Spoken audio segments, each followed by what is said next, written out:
말씀은 마태복음 25장 29절 한 절 말씀입니다. 짧은 구절인데 우리 다 같이 2번 반복해서 합독하도록 하겠습니다. 무릇 있는 자는 받아 풍족하게 되고 없는 자는 그 있는 것까지 빼앗기리라. 무릇 있는 자는 받아 풍족하게 되고 없는 자는 그 있는 것까지 빼앗기리라. 아멘. 오늘 우리가 읽은 본문의 말씀은 그 유명한 달란트 비유의 결론과도 같은 그런 말씀입니다. 예수님이 겟세마네 동산 가시기 전에 몇 가지 중요한 말씀들을 나누실 때 특별히 이 달란트의 비유를 말씀해 주셨는데 오늘 본문만 읽었지만 또 돌아가셔서 달란트 비유 전체를 좀 읽어보시고 이 말씀을 통해서 우리에게 주시는 하나님의 은혜를 함께 붙잡는 우리 모두가 됐으면 좋겠습니다. 소득과 소유가 넉넉해서 많이 가지고 있는 사람들이 자기가 가지고 있는 것을 조금씩 나누어서 없는 자들에게 베풀 수 있는, 나눌 수 있는 그런 사회라면 아주 바람직하고 긍정적인 좋은 그런 사회와 국가가 될 것입니다. 그런데 만일 반대로 없는 사람의 것들을 뺏어서 있는 자가 더 갖겠다고 한다면 그 사회는 좋지 않은 사회고 그런 나라라면 좋지 않은 그런 나라임에 틀림이 없습니다. 그런데 예수님께서 오늘 본문에 우리에게 아주 이상한 법, 이상한 이야기를 말씀하고 계십니다. 우리가 함께 읽었던 것처럼 무릇 있는 자는 받아서 더 풍족하게 되고 없는 자는 그 있는 것까지 빼앗기리라. 우리가 상식으로 알고 있는 좋은 나라, 바람직한 사회와는 정반대가 되는 이상한 말씀을 하십니다. 그러나 이 말씀은 하나님 나라의 법이요, 기준이기 때문에 우리 성도된 우리들이 이게 무슨 말씀인가를 잘 알아야 합니다. 왜냐하면 이 말씀이 저와 여러분 우리 모두에게, 모든 그리스도인들에게, 이 땅을 살아가는 모든 인생들에게 그대로 반드시 적용될 것이기 때문에 그렇습니다. 달란트의 비유는 잘 아시는 말씀이죠. 한 주인이 멀리 타국으로 갑니다. 내 나라 안에 어디 움직이는 것 아니고 다른 나라로 떠나가면서 종들을 불러서 재능대로 어떤 종에게는 5을, 어떤 종에게는 2를, 또 다른 종에게는 1달란트를 각각 맡기고 떠나갑니다. 근데 그 맡겼던 달란트, 당시의 화폐의 기준이죠. 그런데 이 달란트라고 하는 화폐의 기준이었던 단어로부터 탤런트라는 말이 나왔습니다. 달란트는 돈의 기준이라고 그랬죠. 1달란트가 6,000데나리온이고 1데나리온이 장정 한 사람의 하루의 품삯에 해당이 됩니다. 그래서 1달란트를 요즘 우리식으로 환산을 해본다면 장정이 하루에 100불씩 번다. 뭐 훨씬 더 벌겠죠. 그렇지만 계산하기 쉽게 100불만 번다. 그렇게 간정하면 1달란트가 6,000데나리온이니 100 곱하기 6,000 따지면 60만 불에 해당합니다. 아주 적게 잡아도 1달란트가 60만 불에 해당이 되고, 그러니 2달란트는 120만 불이요 5달란트는 300만 불입니다. 요즘 이 시대에도 결코 적지 않은 많은 금액입니다. 그런데 말씀드렸듯이 달란트라는 단어로부터 탤런트라는 단어가 나왔다 그랬잖아요. 이 탤런트라는 단어는 뭡니까? 우리 TV 탤런트 그러면 그 연예인들을 얘기합니다. 특별한 재주와 재능을 가진 사람들이죠. 달란트에서 탤런트가 나왔다는 것은 이 달란트의 의미는 단순히 돈만 아니고 우리 인간이 가지고 있는 재능, 재주, 심지어는 건강, 생명, 우리의 가정, 기회, 시간, 다양한 은사들, 이 모든 것들을 다 달란트라고 보시면 된다. 그렇게 이해하시면 좋겠습니다. 한 가지 오해하지 말아야 할 것은 5과 2은 처음부터 많이 받았으니까 있는 자고 1달란트 적지 않은 것이지만 다른 사람과 비교해 보니 너무 적어. 그래서 처음부터 적게 받은 자니까 없는 자다. 이것은 오해입니다. 착각입니다. 성경은 언제든지 얼마를 받았느냐를 중요하게 말씀하고 있지 않습니다. 받은 그것을 어떻게 사용했느냐, 이것이 성경이 우리에게 주고 있는 도전입니다. 그러므로 종종 간증하면서 하나님이 나에게 복을 주셔서 이렇게 많이 받았어요, 받은 것만 자랑하는 건 부끄러운 일입니다. 받은 게 중요한 것이 아니고 그 받은 것을 가지고 오늘을 어떻게 사느냐, 이것이 훨씬 더 중요합니다. 그러므로 처음 받았을 때는 누구든지 있는 자도 될 수 있고 없는 자도 될 수 있는 가능성을 다 갖고 있습니다. 그런데 일정 기간 후 그것이 판별이 됩니다. 그런데 오늘 여기 있는 저와 여러분이 그 말씀드린 일정 기간을 오늘 지금 살고 있는 것입니다. 그래서 주님이 말씀하신 달란트의 비유는 다른 사람의 얘기가 아니고 비유 속에 나오는 어떤 얘기만이 아니고 바로 오늘 우리의 얘기, 나의 얘기라는 사실을 전제하고 이 말씀을 나눠야 할 것입니다. 어떻게 하면 주님이 말씀하신 있는 자, 그래서 더 받아 풍족한 자가 될 것인가, 있는 자가 되는 비결을 세 가지로 말씀드리려고 합니다. 첫 번째 비결입니다. 주인과 더불어 회개할 날이 있다. 이 사실을 알고 믿고 그날을 준비하는 사람이 있는 자가 될 수 있습니다. 5과 2를 받은 자는 이 날을 위해 살았습니다. 5을 가지고 10을 만드는 것이 쉽지 않았습니다. 그러나 주인이 오셔서 기뻐하실 그 순간을 기다리면서 열심히 성실하게 그렇게 살았습니다. 반면에 1달란트 받은 사람, 그 사람이 무슨 악을 행했다, 나쁜 짓 했다, 그런 말씀은 본문에 나오지 않습니다. 단지 그의 잘못은, 그의 실수는 주인이 돌아왔을 때 나를 보고 뭐라고 말씀하실까, 그날 생각하지 않고 살았습니다. 망각한 채 살았다, 그 말입니다. 오늘도 마찬가지입니다. 어리석은 자는 내 인생을 회개할 그날이 없다고 생각하며 오늘을 삽니다. 그리스도인들 가운데에도 그런 사람들이 많다는 것을 여러분 잊지 말아야 합니다. 주님이 나를 다시 찾아오셔서 나를 위해 십자가에 죽으시고 생명을 주신 그 주님이 나를 다시 찾아오셔서 나를 만나 너 인생을 어떻게 살았니 물으실 순간이 우리에게 다가온다는 것이죠.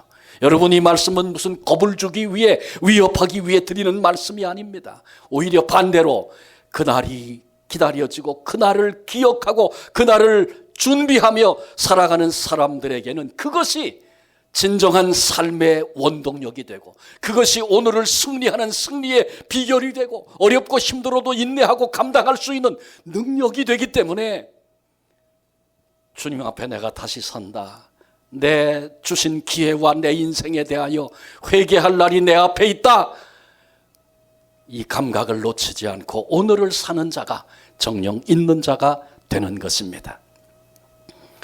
한 선교사가 하나님 앞에 헌신을 하고 부르심을 입고 아프리카로 갔습니다.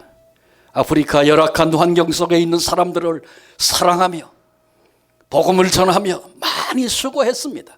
그런데 여러 해가 흘렀음에도 불구하고 열매가 맺히지 않습니다. 한 사람의 영혼도 돌아오지 않았습니다. 너무너무 힘들고 또 열매가 없다는 사실, 자기 자신을 돌아보며 부끄럽기도 하고 고통하던 그 즈음에 안타깝게도 아내가 풍토병에 걸렸습니다. 그래서 시름시름 앓다가 그 아내가 세상을 떠났습니다. 큰 슬픔이요 아픔이었죠. 그리고 그로부터 1년이 지나지 않아서 사랑하던 2 아들마저 어머니 뒤를 이어 세상을 떠났습니다. 선교에서 고생했죠. 열매 없죠. 아내도 자식도 다 잃었죠. 이 선교사가 절망합니다. 내가 더 무엇을 할 수 있단 말인가. 그래서 이 선교사는 짐을 쌌습니다. 그리고 자기 고향 샌프란시스코를 향해 가는 배표를 끊고 그 배를 탔습니다. 그런데 마침 그때 그 배에 미국 대통령과 그 일행이 휴가차 그리고 몇 가지 볼 일도 볼 겸 아프리카에 왔다가 돌아가는 그 일행이 그 배에 같이 탔습니다. 배가 마침내 샌프란시스코 항에 도착을 합니다. 도착해서 보니 붉은색 주단이 깔려있고 그리고 많은 인파가 모여서 돌아온 대통령을 환호하면서 열광을 하고 그리고 군악대가 옆에서는 아름다운 음악을 연주하며 대통령 일행을 맞았습니다. 대통령이 그 군중들 사이로 손을 흔들면서 사라지고 붉은 주단이 거치고 모든 사람들이 배에서 내리고 제일 마지막에 이 선교사가 터덜터덜 걷기 시작합니다. 걸어가면서 마음으로 생각합니다. 세상 대통령은 휴가를 갔다 와도 이런 열광적인 환영을 받는구나. 나는 이런 실패한 선교사가 돼서 가족 다 잃어버리고 열매도 없이 내 고향을 향해 돌아오는데 내 이름조차 내 얼굴조차 기억하는 사람, 나를 맞아주는 사람 한 사람 없구나. 더 쓸쓸한 마음이 들어서 터덜터덜 걷는데 바로 그 순간에 하나님이 이 선교사의 마음속에 말씀하시기 시작합니다. 사랑하는 아들아, 사랑하는 아들아, 너는 진짜 내 고향에 돌아온 것이 아니란다. 내가 내 진짜 고향에 돌아오는 그날, 너 오늘 군악대가 아름다운 음악을 연주하며 대통령 환영하는 거 너 그거 부러웠니? 그래, 내가 내 고향에 돌아오는 바로 그날 내가 천군 천사를 내보내서 한 번도 들어본 적이 없는 아름다운 음악을 연주하며 너를 환영하리라. 너 오늘 많은 군중들이 환호하며 대통령 환영하는 그 부러웠니? 내가 내 고향에 돌아오는 그날 너보다 앞서온 내 아내와 두 아들을 내보내서 너를 환영하리라. 아니, 내가 친히 나아가 고향으로 돌아오는 너를 환영하리라. 하나님이 그같이 말씀하셨다는 것입니다. 이 하나님의 음성을 들었던 이 선교사가 그 자리에 무릎을 꿇었습니다. 하나님, 그렇군요. 내가 지금 내 고향에 돌아온 것이 아니군요. 하나님, 이 부족한 저를, 이 어리석은 저를, 이 무지몽매한 저를 용서해 주세요. 내가 나의 진짜 고향에 돌아가는 그날, 나를 위해 생명 주신 우리 주님을 만나는 그날, 나보다 앞서간 내 아내와 두 아들을 만나는 그날 있다는 그 사실을 기억하고 그날을 준비하며 그날을 사모하며 그날을 기다리며 내가 그렇게 한번 살아보겠습니다. 이렇게 기도하고 이 선교사가 자기가 타고 왔던 배를 다시 타고 아프리카로 돌아갔다고 합니다. 그리고 남은 생에 별의별 일들이 다 있었지만 그럼에도 불구하고 내가 우리 주님 앞에 선다. 내 삶의 열매, 나 하나님 그래도 이렇게 살았어요. 주님 사랑함으로.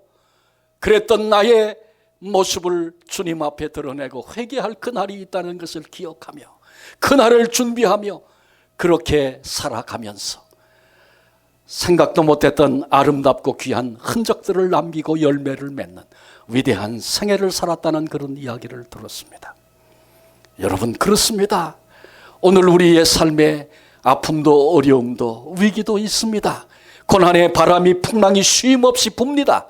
그런데 나를 위해 십자가 위에서 생명을 주신 우리 주님이 나를 찾아오시고 나를 부르셔서 나를 주 앞에 세우고 그때 그 눈물을, 그때 그 수고를, 그때 그 아픔을 기억하시는 주님이 내가 그것을 보았다 말씀해 주시고 내 삶을 셈해 주실 그날이 있다는 사실을 우리는 결코 한순간에도 망각하며 잃어버려서는 안 됩니다. 삶의 순간 매 자리마다 내가 주님 앞에 서고 내 삶을 주님이 셈해 주실 그날이 있어. 늘 그 감각을 잃어버리지 않고 주님 앞에 그렇게 귀한 모습으로 살아갈 수 있는 그런 기대를 가지고, 그래서 오늘 또다시 힘을 얻고 능력을 얻어 이 길을 갈 수 있는 복된 성도들, 그래서 하나님 앞에 진정 있는 자, 바다 더 풍족하게 될 복된 성도들 되어지시기를 바랍니다. 두 번째로 있는 자가 되려면 감사로 오늘을 살아야 합니다. 달란트 비유에 그런 얘기가 구체적으로 나오지 않습니다. 그러나 저는 이 말씀을 묵상할 때마다 머릿속에 그려지는 것이 있습니다. 5과 2달란트 받은 사람, 나 같은 게 뭔데 주인이 나에게 이렇게 많은 것을 믿고 맡겨주셨을까? 감사의 마음입니다. 그런가 하면 5과 2를 받은 사람을 힐끈힐끈 쳐다보면서 나는 왜 하나밖에 안 주셨나? 저 사람이 나보다 나은 게 뭐가 있어? 그 가슴 속에 있는 불평과 원망이 보여집니다. 우리의 생각과 자세가 우리의 삶을 결정한다는 사실을 우리는 알고 있습니다. 감사의 마음은, 감사라고 하는 것은 성령께서 우리에게 가르쳐 주시고 부르게 하시는 노래입니다. 그런가 하면 불평은 사탄이 우리에게 가져다 준 노래입니다. 인생은 누구나가 다 내 인생의 전체의 삶을 통해서 음악을 하나 연주하며 삽니다. 나는 내 삶을 통해서 어떤 음악을 연주하며 삽니까? 내 인생을 통하여 감사의 음악이 연주되고 있습니까? 아니면 나도 모르는 사이에 내 삶을 통하여 사탄이 준 불평의 노래를 노래하며 연주하며 사는 것은 아닌가 마땅히 점검해 봐야 합니다. 아시는 것처럼 저는 93년도에 캘거리로 청빙을 받아서 이민 걸음을 옮겼고 캐나다 와서 첫 번째 목회를 캘거리에서 했습니다. 그 캘거리에서 1시간 조금 넘게 서쪽으로 가면 밴프라고 하는 럭키산이 아주 유명한 아름다운 도시가 있습니다. 그 밴프에 구역이 두 구역이 있었으니까 제가 자주 거기 왕래했고 나중엔 교회도 개척하고 그랬었습니다. 근데 이 말씀을 왜 드리냐면 처음에 와서 전 강원도에 살았기 때문에 오래 살았기 때문에 강원도 참 아름답고 좋았어요. 그런데 와서 럭키를 올라가 보니까 이건 게임이 안 돼. 갈 때 골짜기마다 다르고 산 모양이 전부 다르고 나올 때 다르고 일기에 따라 다르고 얼마나 아름다운지. 특히 레이크 루이스라고 하는 곳에 가면 이 레이크 루이스는 세계에서 가장 아름답다는 호수 아닙니까? 그 호수 색깔이 럭키산은 있는 호수는 호수마다 색이 달라요. 뭐 설명하면 이유가 설명이 길어서 그거 다 생략하고 아무튼 호수마다 색깔이 아름답습니다. 레이크 루이스 물론 말할 것이 없이 아름다운 호수죠. 그리고 그 너머에는 높은 산이 있는데 그 산에 하얀 만년설이 태양이 비치면 반짝반짝 빛을 내는 그런 만년설이 눈앞에 펼쳐져 있고요. 양쪽에 아름다운 소나무들, 잔디들이 어우러져서 얼마나 아름다운지 모릅니다. 장관입니다. 볼 때마다 감탄이 나오고, 야, 이쪽에서 보면 또 다르고 저쪽에 올라가 보면 또 다르고 이렇게 아름다운 곳이 있나. 그렇게 감탄하면서 밴프 갈 때마다 기대가 되고 그랬었어요. 근데 거기에 제가 12년 살았습니다. 살면서 수없이 다니다 보니까 언제부턴가 제 마음에 그 감탄이 사라졌어요. 그 감탄이. 그래서 거기 만년설이 있는 건 당연하고 거기 소나무 그런 색깔의 호수가 있는 건 그건 당연한 거고 그렇게 변해버린 제 모습을 발견했습니다. 얼마나 둔해졌습니까? 그런데 여러분, 이게 인간입니다. 이게. 내가 의도를 가지고 이야 감사하다 그런 생각, 그런 관심, 그런 훈련, 그런 시각 이거 일부러 갖지 않으면, 그런 습관을 들이지 않으면 그 다음엔 당연하고 그게 안 되면 불평이고 원망이고 그렇게 되는 것, 그것이 인간입니다. 그래서 우리는 어떤 문제를 만나도 그 순간에 내가 여기서 감사를 찾아볼 수 있을까? 거기서도 감사할 수 있는 그런 시각을 갖기 위해서 훈련해야 하고 내 입을 열어서 그때에도 하나님 감사합니다. 예수님이 안 계셨다면, 하나님이 안 계셨다면 제가 이 길을 어떻게 걸어갈 수 있겠어요? 제가 지금 이 순간에 무슨 소망을 품을 수 있겠어요? 그런데 제게 주님이 계셔서 너무너무 감사합니다.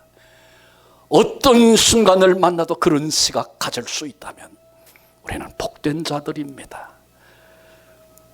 바로 그 사람이 있는 사람입니다. 신앙생활, 교회생활 마찬가지죠. 우리는 사랑 중에 가장 큰 사랑, 가장 큰 은혜를 받은 사람들 아닙니까? 친구를 위해 자기 생명을 주면 이보다 더 큰 사랑이 없다. 주님 그렇게 말씀하시고, 말씀만 그렇게 하신 것이 아니고 우리를 친구라 여기시며 죄인이요 멸망할 것이고 영원한 형벌이 운명이었던 우리를 위해서 우리 주님이 십자가에 나 같은 것을 대신하여 죽지 않으셨습니까? 이 사랑을 깨달은 어떤 신학자는 그런 말을 했어요. 주님께서 이 우주 가운데 단지 나 한 사람만 있어도 그 나를 위해서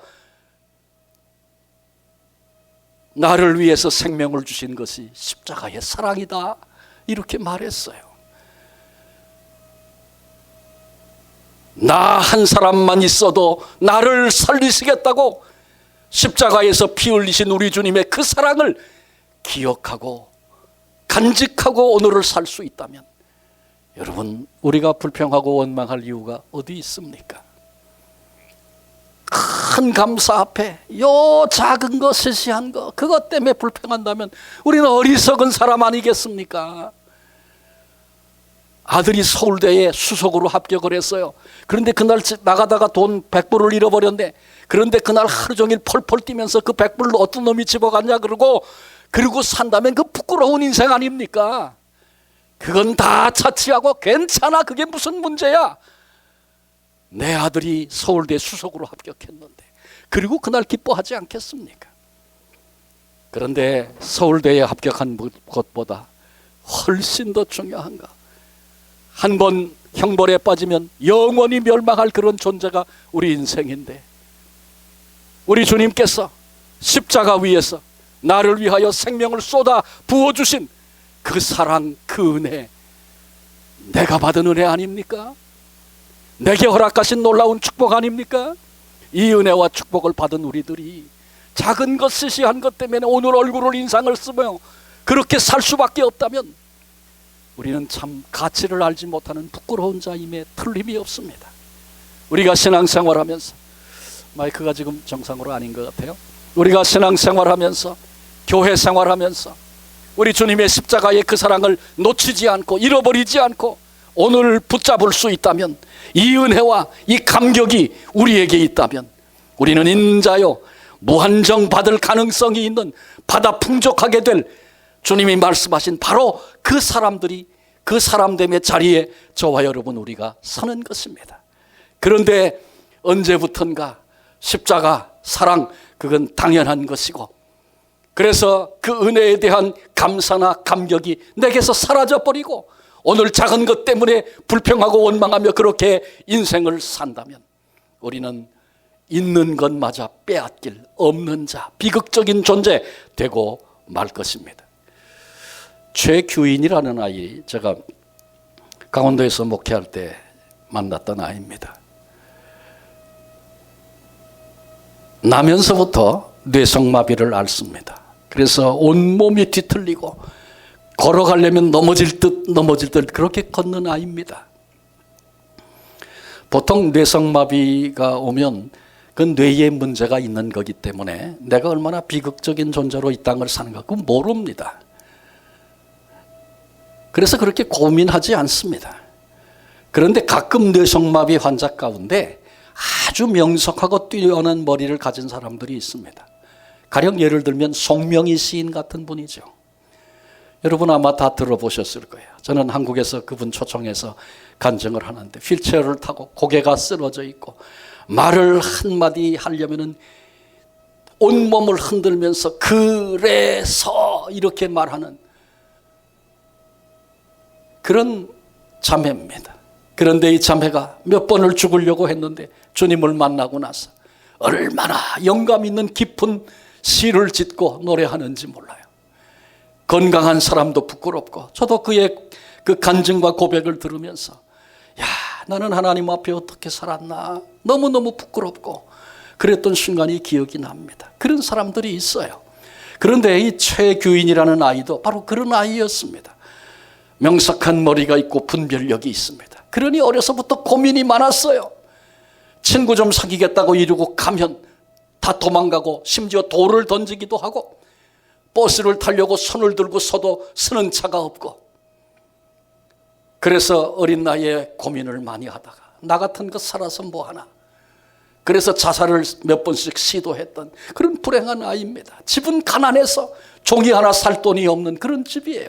부모가 날마다 남의 집 밭에가 품팔이해서 하루하루 끼니를 잇는 그런 집안입니다. 내 이 아이가 교회 나와 예배를 드리면서 이 땅의 인생은 누구나 예외 없이 하나님의 영광을 위하여 계획하고 지으신 보배와 같은 존재입니다. 얘기 들었어요. 그리고는 고민합니다. 나 같은 것이 무슨 법인가? 나 같은 것이 어떻게 하나님께 영광을 돌릴 수 있는가? 그것 때문에 하나님이 나를 지으셨다는 말이 그게 사실인가? 그렇다면 내가 무엇으로 하나님께 영광을 돌릴 수 있단 말인가? 아무것도 할 수 없는데. 이런 질문과 고민을 하면서 자기 신체를 살피다가 자기 왼쪽 발 엄지발가락과 두 번째 발가락이 다른 데보다 힘이 있다는 걸 알았어요. 그래서 이걸로 연필을 잡아봤어요. 처음엔 잡는 거 잘 안 됐지만 결국은 잡아냈어요. 잡고 나서 동생 학교 가서 공부하는 거 보고 글씨도 한번 써보고 그림도 그려보고 또 먹을 갈아서 붓글씨도 한번 써보고 시도 써보고 자기 마음도 일기도 써보고 이러면서 이 아이의 재능이 개발되기 시작하는 거예요.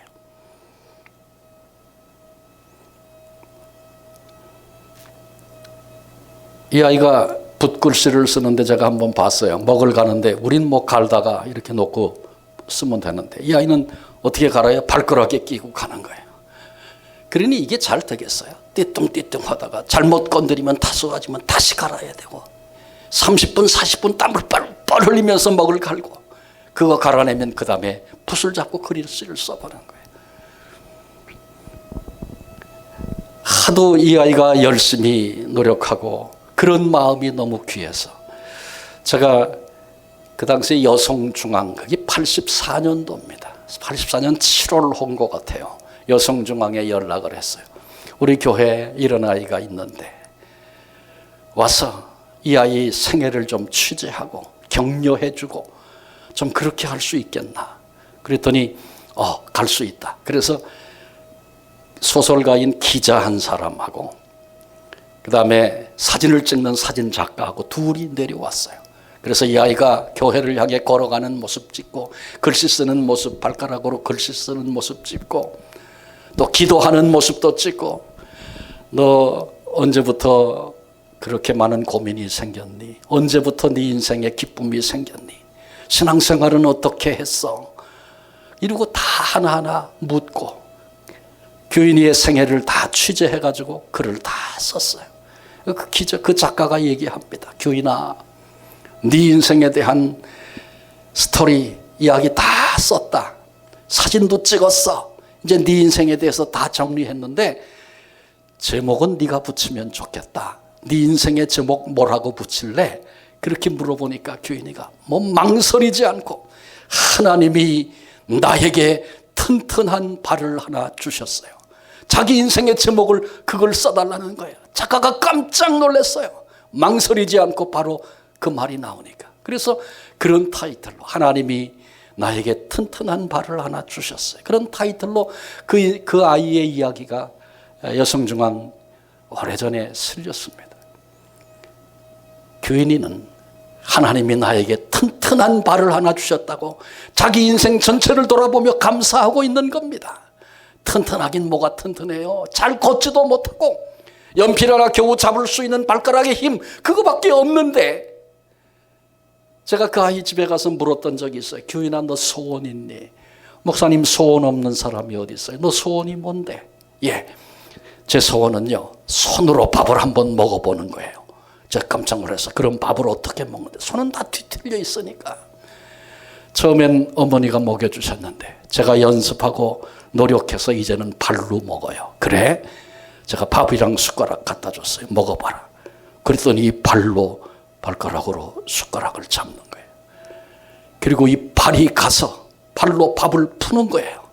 그러니 그 밥이 거의 다 흘리고 조금 떠지죠. 그러면 이 발이 입으로 이렇게 오는 거예요. 근데 발이 입으로 오나요? 건강한 사람도 집에 가서 한번 해보세요. 안 와요. 이만큼 오다가 그 다음에 발은 딱 고정을 하고 그 다음에는 입이 가는 거예요. 입이. 반은 흘리면서 밥 먹는 그 모습을 보고 제가 눈물이 나서 더 볼 수가 없어서 얼른 말을 돌렸어요. 교인아 그거 말고 다른 소원은 없니? 또 있어요. 뭔데? 목사님 저는요 제 손으로 샤워 한번 하고 내 손으로 옷을 한번 갈아입어 봤으면 좋겠어요. 그건 왜 그래?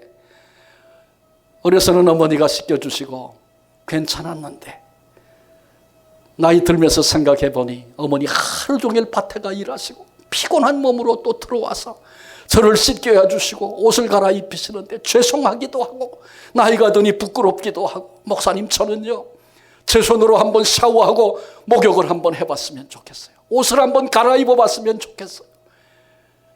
여러분, 평생의 소원이 손으로 밥 한번 먹는 거, 내 손으로 샤워 한번 하고 옷 한번 갈아입는 거, 그게 소원이라고 말하는 규인이가 하나님은 나에게 튼튼한 발을 주셨다고 인생 전체를 통하여 하나님께 감사하고 있습니다. 이 규인이의 외침은 우리에게 큰 도전이 됩니다. 여러분, 손으로 밥 먹는 거 감사해 보신 적이 있습니까? 오늘 샤워하고 옷 갈아입고 걸어오면서 그것 때문에 감사해 본 적이 있습니까? 그것을 평생의 소원이라고 여기는 한 아이가 하나님 앞에 감사하며 그 인생을 그렇게 살고 있는데, 자기 인생을 그런 시각으로 보고 있는데, 우리는 얼마나 감사하며 살아왔는지, 감사 다 잃어버리고 그렇게 산 것은 아닌지 생각해 봐야 합니다. 성경은 우리에게 범사에 감사하라 말씀하고 계시죠. 그 말씀은 바꿔 이야기하면 거기서 내가 어떤 사람이었느냐, 그런 질문입니다. 나도 환경만 좀 좋으면 얼마든지 감사하며 살 수 있습니다. 말도 안 되는 환경, 고통, 이 고통을 누가 아시나요? 이렇게 항변하는 사람들이 이 땅에 얼마나 많은지 모릅니다. 여러분, 환경 가장 좋은 곳이 어디입니까? 에덴 동산이었습니다. 거기서 아담과 하와가 가장 좋은 환경 하나님이 주셨는데, 거기서 감사하지 못하고 하나님을 원망하고 불평하고 그러다가 결국은 부끄러운 존재가 됐다는 거 우리들 알고 있지 않습니까? 가룟 유다, 이 땅에 태어났던 그 수백억의 인구들 가운데 12명의 주님이 친히 뽑으신 한 사람, 얼마나 복된 자리를 그가 얻었습니까? 메시아 우리 주님을 직접 눈으로 뵙고 손으로 만지고 주님의 음성을 듣고 주님이 행하시는 놀라운 기적들을 곁에서 지켜보았던 사람 12명 중에 한 명이라는 엄청난 기회를 그가 얻었습니다. 그러나 그는 자기 생각이 더 커서 주님을 원망하고 차라리 팔아버리는 게 낫겠다 여기고, 거기서 감사하지 못하는 그 큰 은혜 앞에 감사하지 못하는 이 잘못 때문에 비극적인 인생, 태어나지 아니한 만도 못한 그런 존재가 되지 않았습니까? 여러분, 우리의 삶 속의 작은 행복들, 참 그게 얼마나 귀한 건지 몰라요. 근데 그게 참 귀하고 좋은 거였구나, 그게 언제 압니까? 그 작은 행복 잃어버리고 나서, 그게 떠나가 버린 다음에 그때 가서 그게 귀하고 좋은 것인 거, 그때 가서 안다면 얼마나 그게 큰 비극이겠습니까? 작은 행복, 하나님이 주신 작은 은혜들 소중히 여기고, 그래서 오늘 감사하며 사는 그 사람이 있는 자요 받아도 풍족하게 될 자고, 오늘 우리의 삶 속에 이런저런 것들이 이유가 되어져서 감사란 놓치고 잃어버리고 상관없이 그렇게 산다면 없는 자요 있는 것마저 빼앗기게 될 것입니다. 마지막 세 번째로 주인의 뜻과 의도를 이해해야 합니다. 하나님은 절대적인 분이십니다. 그런가 하면 우리 모든 인간은 상대적인 존재입니다. 그래서 천만인이 이 열방의 모든 나라가 함께 모여서 도장을 찍고 이건 맞다 이렇게 결정을 해도 하나님이 틀렸어 그렇게 말씀하시면 그건 틀린 겁니다.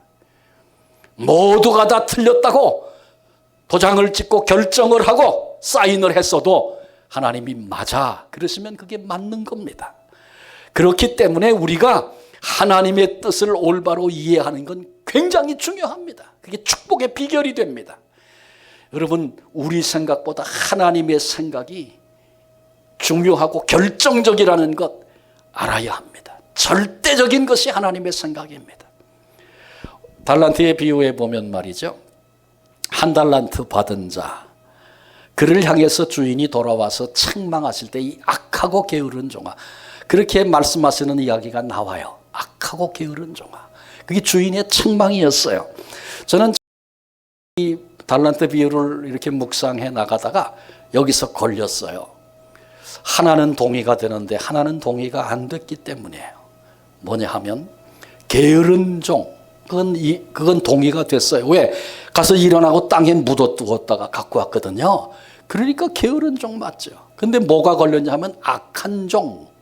왜 악하다고 하셨을까? 주님이 악하다 그러셨으니 그건 뭐 틀림없이 악한 거죠. 근데 제게 이해가 안 되는 거예요.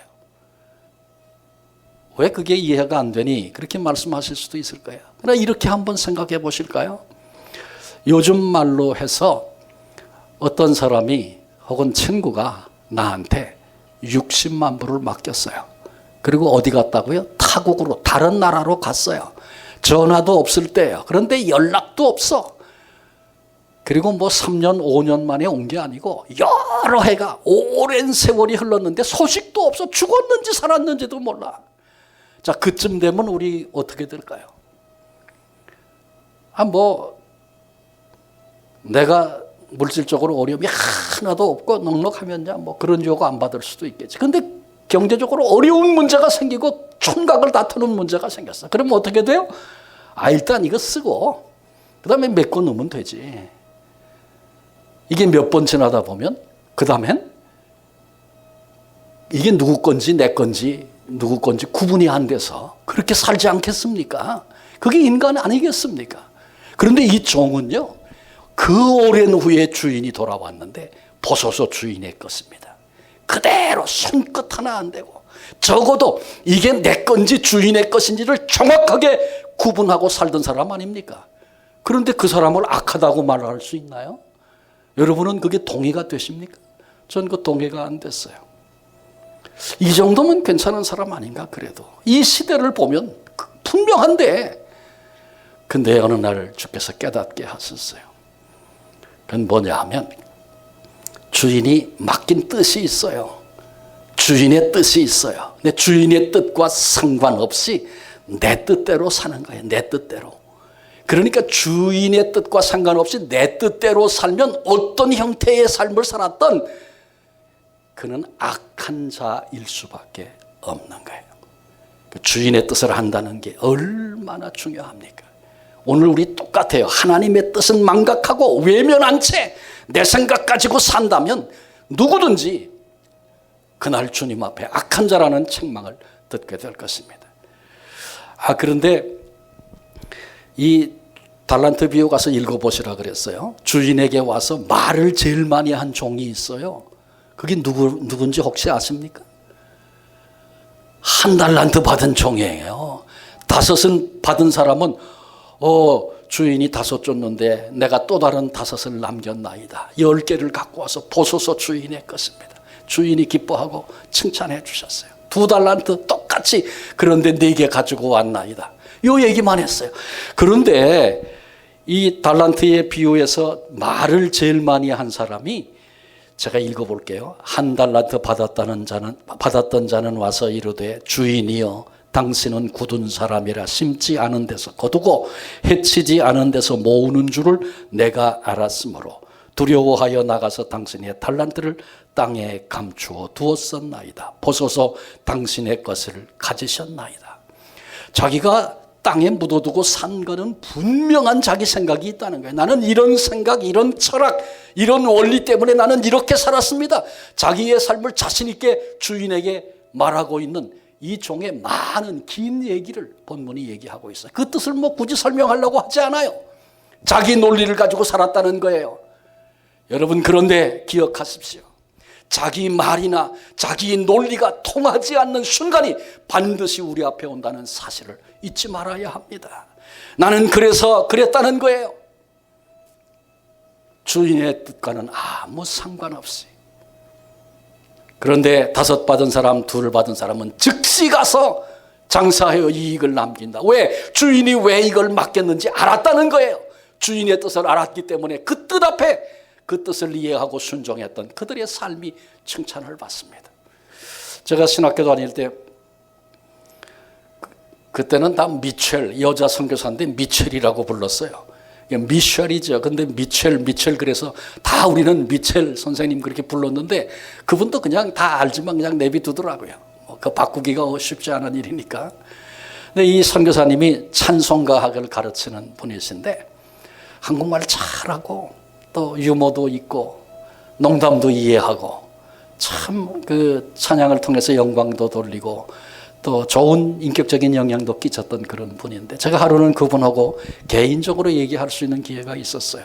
근데 이분이 그런 얘기에, 한국에 처음 와서 한국말 배우기 힘들었는데 내가 찬양하는 사람이니까 찬송가를 통해서 배우자. 그래서 찬송을 부르기 시작했는데 제일 먼저 배운 찬송이 내 주여 뜻대로 행하시옵소서. 이 찬송을 제일 먼저 불렀대요. 그런데 한국말을 잘 모르니까 이 사람들 얘기하는 거 듣고 또 자기가 아는 거 지식을 동원해서 그 찬송가를 이해하려고 그러면서 처음에 불렀는데 이렇게 불렀대요. 주여 내 뜻대로 행하시옵소서. 이렇게 불렀다는 거예요, 처음에. 그런데 찬송가 가사나 노래 가사가 입에 한번 붙으면 계속 그거 나오잖아요. 그러니까 그 찬송만 나오면 주여 내 뜻대로 행하시옵소서, 이렇게 평생을 찬송을 불렀다는 거예요. 그런데 한국말을 깊이 이해하게 된 어느 날 조용한 시간에 찬송가 가사를 하나하나 음미하며 부르기 시작했는데, 제일 잘하는 찬송이니까 그 찬송을 눈을 감고 묵상하면서 부르는데, 부르다 보니까 이상하더래. 이게 뭐지? 그리고 찬송가를 다시 펴보니까 거꾸로 불렀대요. 그래서 하나님, 내가 오늘까지 이걸 찬송이라고 불렀습니다. 죄송합니다. 용서해 주세요. 제가 부른 거 찬송 아니었습니다. 다 지워주세요. 그렇게 회개했다는 얘기를 제가 들었어요. 근데 그 얘기를 듣는 순간에, 아, 회개해야 할 사람은 우리 선생님이 아니고 우리들이구나, 나구나. 우리는 한국말 뭘 틀리는 법이 없이 한 번도 주여 내 뜻대로 행하시옵소서 불러본 적 없지. 찬송은 늘 내 주여 뜻대로 행하시옵소서 그렇게 부르면서 우리 마음속에 하나님의 뜻, 그 뜻이 이루어지기를 간절한 마음과 열망도 소원도 없는 입술뿐인 찬송이었음을 회개해야 할 사람이 나고 우리가 아닌가, 그런 깨달음이 들었습니다. 생각해보니 목회하는 목사, 직분자, 성도들 예외 없이 자기 뜻으로, 자기 생각으로 충만한 그런 인생을 살고 있다는 것 깨닫게 됐습니다. 제일 정확하게 알면 기도 보면 알아요. 기도 보면 어떤 어려운 일을 만났어요. 우리 자식이 어떤 아픔을 겪어요. 그러면 우리는 정답을 다 정해. 그래서 하나님께 기도하는데 내가 정한 정답을 놓고, 하나님 이 환경 이렇게 바꿔주시고 이 아이의 마음은 이렇게 고쳐주세요. 내 뜻과 내 생각을 가지고 기도합니다. 하나님이 모르실까 봐 가르쳐드리고 계속 밤에 잠도 안 자고 먹지도 않으면서 졸릅니다. 그게 우리들의 기도 아닌가요? 정말 하나님의 뜻에 관심이 있고 하나님의 뜻을 알아야 한다, 이 분명한 인식이 우리에게 있어서 하나님의 뜻 때문에 고민을 한다면 어떤 문제가 생겼을 때 답을 정하고 기도하는 것이 아니라 백지 상태에서 하나님이 내 인생 가운데 왜 이런 아픔의 과정을 통과하게 하셨는가, 왜 하나님이 이때 나로 사막의 길을 걷게 하시는가, 하나님 이때 내가 뭐라고 말하기를 하나님은 원하세요, 내가 어떻게 결정하기를 하나님은 원하세요, 이때 내가 첫 발걸음을 어떻게 내디딛기를 하나님은 원하세요. 하나님께 묻고 하나님의 뜻을 이해하려고 질문하면 하나님이 모른다 하시겠습니까? 그런데 우리는 하나님의 뜻에는 관심이 없고 내 뜻, 내 생각으로 충만한 그런 인생, 그런 신앙생활 해온 것은 아닌가 살펴봐야 합니다. 주인이 이익을 남기라고 맡겼어요. 우리가 남겨야 될 이익은 무엇입니까?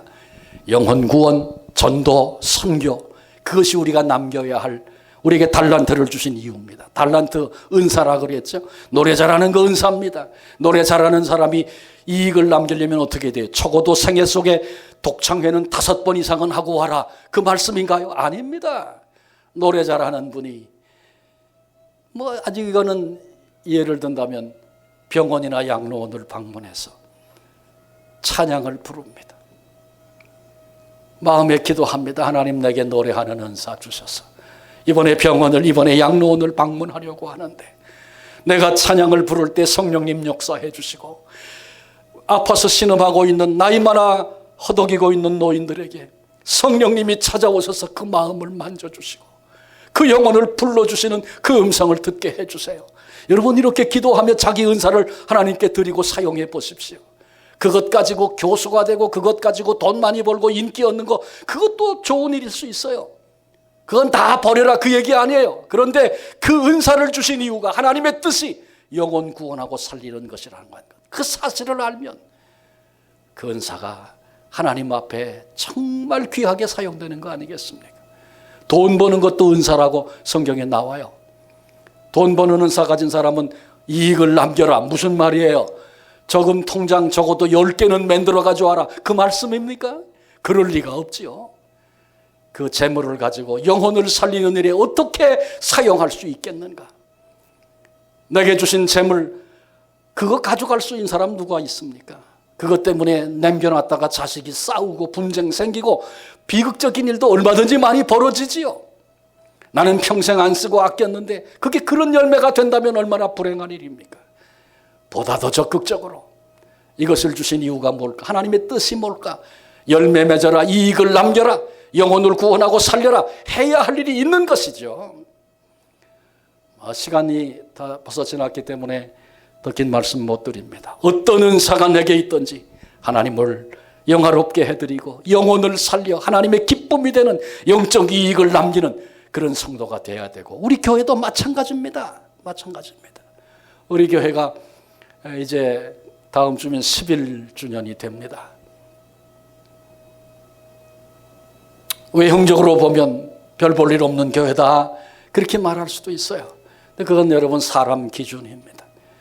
우리 교회가 존재하는 이유를 영혼 살리는 일이라 이렇게 결정하고, 우리 교회가 존재하는 이유는 복음을 전하고 선교하는 것이 우리 교회가 존재하는 이유입니다. 그게 하나님의 뜻입니다. 이익을 남겨야 합니다. 이것을 우리가 전제하고 이것 때문에 존재한다면 세상의 평가와 사람의 평가와 전혀 다른 평가를 주님은 우리에게 내리실 것입니다. 이 땅에 교회들이 많이 있지만 내 뜻을 이해한 교회가 여기 있구나. 있는 교회다. 받아 풍족하게 될 것이다. 말씀하시는 주님의 음성 듣지 않겠습니까? 그런데 하나님의 뜻에는 아무 상관도 없고, 우리끼리 어떻게 하면 좋을까? 우리끼리 어떻게 하면 행복할까? 뭐 행복하고 좋은 게 나쁜 거 아니죠. 그렇게 살아야죠. 그런데 그게 전부고 하나님의 뜻은 상관없고 우리 교회 안에 내 생각과 사람의 생각으로 충만한 그런 교회가 된다면 잘 되는 게 비극일 거고, 우리가 맺는 열매는 하나님의 뜻과 상관없는 열매 되고 말 것입니다. 이제 말씀 마칩니다. 우리는 달란트 받은 종들입니다. 일정 기간 반드시 지나갈 것입니다. 저와 여러분 우리가 하나님 앞에 서게 될 것입니다. 오늘 본문은 우리에게 이것이 있으면 받아 풍족하게 되고 이것이 없으면 있는 것도 빼앗긴다, 이렇게 말씀하시는 말씀을 들었습니다. 세 가지죠.